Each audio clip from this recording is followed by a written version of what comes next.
And let's bring in Jonathan Schanzer with the Foundation for Defense of Democracies. He's the author of Hamas versus Fatah, The Struggle for Palestine. Jonathan, let's talk a little bit about the rockets that Leland just showed us there, coming from Gaza into Israel. You say the rockets really tell a story all their own. What is that?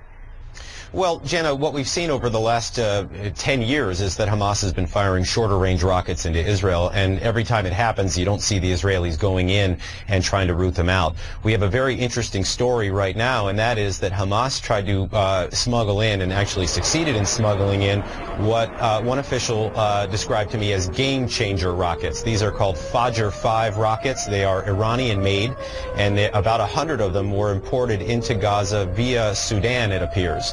And when the Israelis learned of the existence of these rockets, all it took was one provocation on the part of Hamas for Israel to go in and wipe out those rockets and those launchers. That's what we saw for the first day or two of this conflict. Now I think the Israelis are hunting down some of these smaller rockets that are hitting Ashkelon or the areas around there where we just saw a report.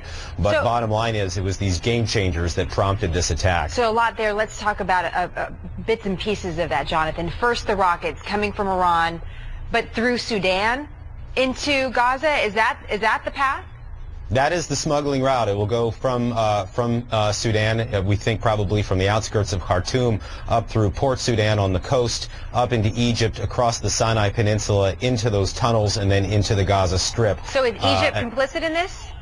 Well, that's a big question, and I think it's a question that very few in the media have bothered to ask. For the last, several months, the government of Mohamed Morsi in Egypt has really been seen as the responsible party for Hamas. It was assumed that Morsi had brought Hamas under his wing and that he was ensuring that there would be calm. Now, all of a sudden, we find that Hamas has these rockets smuggled into their territory, likely through Egyptian smuggling routes. So the question is, was Egypt irrelevant, or were they complicit? Either way, this looks horrible for the Egyptians.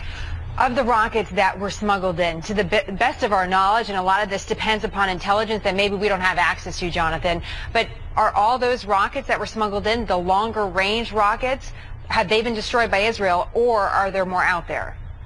Well, we've seen Israeli officials, including the ambassador here in Washington, Michael Oren, say that more than 90% of the rockets they were looking for have been neutralized. That said, I have to wonder whether there was an Israeli intelligence failure. The fact that they were even brought into Israel in the first place, these are rockets that the Israelis would under no circumstances allow to remain inside the Gaza Strip.